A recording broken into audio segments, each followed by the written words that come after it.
आप सभी को प्रभु यीशु मसीह के नाम में सभी को जय मसीह की। मैं प्रियो परमेश्वर का धन्यवाद करती हूँ कि आज के दिन के लिए प्रभु ने आज का दिन हमारे जीवन में जोड़ा है। मैं एक वचन आपके सामने शेयर करना चाहती हूँ। प्रभु इस वचन के द्वारा आप सभी को आशीष दे। परंतु हमने संसार की आत्मा नहीं, परंतु वह आत्मा पाया है जो परमेश्वर की ओर से है, कि हम उन बातों को जाने जो परमेश्वर ने हमें दी है। परमेश्वर ने हमें भय का आत्मा नहीं मेरे प्रियो, परमेश्वर ने हमें उस प्रेम का आत्मा, संयम का आत्मा दिया है। उस प्रेम के आत्मा के जरिए से हमारे जीवन में वो परमेश्वर का अनुग्रह, परमेश्वर की दया हो। परमेश्वर ने हमें संसार का आत्मा नहीं कि व्यभिचार हो, लुचपना हो, चोरी हो, हत्या हो, ऐसा कोई भी हमारे अंदर कार्य काम ना हो जो दुष्ट के हैं। ये संसारी बातें हैं वो हमारे जीवन में नहीं, क्योंकि परमेश्वर ने हमें वो शुद्ध और पवित्र आत्मा का वरदान दिया है, दान दिया है, वो है पवित्र आत्मा। परमेश्वर कहता है कि उन बातों को जानो जो मैंने तुम्हें दिया है। सच में हमें उन बातों को जानना है कि परमेश्वर ने हमें कौन सी सीख हमारे लिए जीवन में सिखाई है। परमेश्वर ने आत्मा के जरिए से। मेरे प्रियो, कभी भी हम किसी राह पर भटक जाते हैं, बुरी संगति में बैठते हैं और हम बुरे काम करने लगते हैं, तभी पवित्र आत्मा हमारे जीवन में वो कार्य काम करता है जो हमारे हानि की नहीं बल्कि लाभ की होती है। तो हमें पवित्र आत्मा हमारे जीवन में बातें करता है कि ये प्रभु के विरुद्ध पाप है।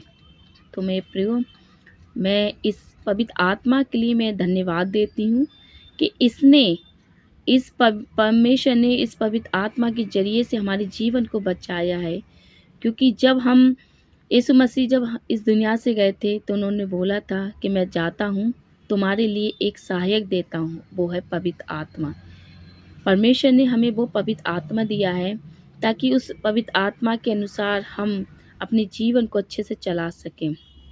मेरे प्रियो, परमेश्वर ने वो आत्मा इसलिए हमें दिया है कि हम कभी किसी परमेश्वर के वचन से चूक जाएं या कहीं पर परमेश्वर की राह से भटक जाएं, तो वो अब पवित्र आत्मा हमारी सहायता करेगा ताकि हम उस राह से फिर से आ सके। क्योंकि परमेश्वर का वचन कहता है मेरे प्रियो कि परंतु शरीर मनुष्य परमेश्वर के आत्मा की बातें ग्रहण नहीं कर सकता, क्योंकि वे उसकी दृष्टि में मूर्खता की बातें हैं और ना वह उन्हें जान सकता है, क्योंकि उसकी जांच आत्मीय रीति से होती है।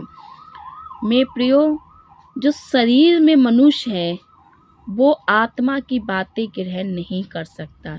जो परमेश्वर के गुप्त दान है वो कभी ग्रहण नहीं कर सकता है। जो आत्मिक जन है वो हमेशा परमेश्वर की आत्मा, जो भी मनुष्य या दास जो भी बोलता है वो जांच लेता है कि ये आत्मिक रीति से बोल रहे हैं।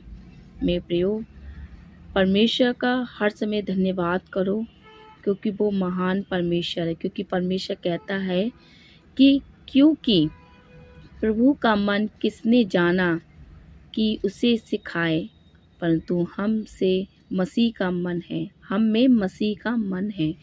मेरे प्रियो, हमारे अंदर किसका मन है? प्रभु यीशु मसीह ने अपना मन डाला है, वो है पवित्र आत्मा।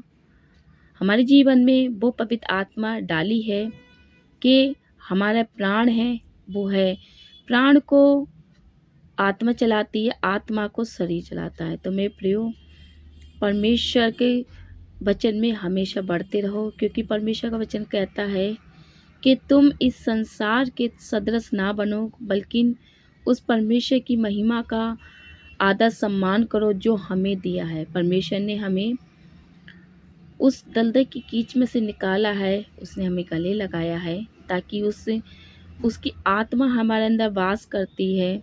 कि कोई इंसान अगर क्रोध करता है तो उस क्रोध के जरिए क्या होता है, वो संसारिक बातें होती हैं उसके अंदर। जब उस मनुष्य के अंदर क्रोध के जरिए प्रेम आता है तो परमेश्वर उसके अंदर कार्य काम करता है। तो परमेश्वर आपको आशीष दे इस वचन के द्वारा कि सच में परमेश्वर ने हमें संसारी आत्मा नहीं बल्कि वो हमने परमेश्वर की आत्मा पाई है जो परमेश्वर की ओर से हमें मिली है। परमेश्वर चाहता है कि हम इन वचनों को सुन के अपने जीवन में लागू करें और वो पवित्र आत्मा हमें क्या करेगी, सहायता करेगी इन वचनों को समझने की, इन वचनों को परमेश्वर के द्वारा इन वचनों को हमारे जीवन में ग्रहण करने के लिए वो पवित्र आत्मा हमारी सहायता करेगी। वो पवित्र आत्मा हमें ज्ञान के अनुसार बहुत सी बातें भी सिखाएगी। उन बातों को हमें सीखना है और हमारे मन संसार की बातों पे नहीं बल्कि वो पवित्र आत्मा पे मन लगाना है। परमेश्वर आपको आशीष दे इन वचनों के द्वारा, फिर वो आपको बहुत आशीष दे। अगर इस वचन में कोई भी गलती हो गई हो तो आप मेरे को क्षमा करना, फिर वो आपको बहुत आशीष दे। सभी को जय मसीह की। God bless you.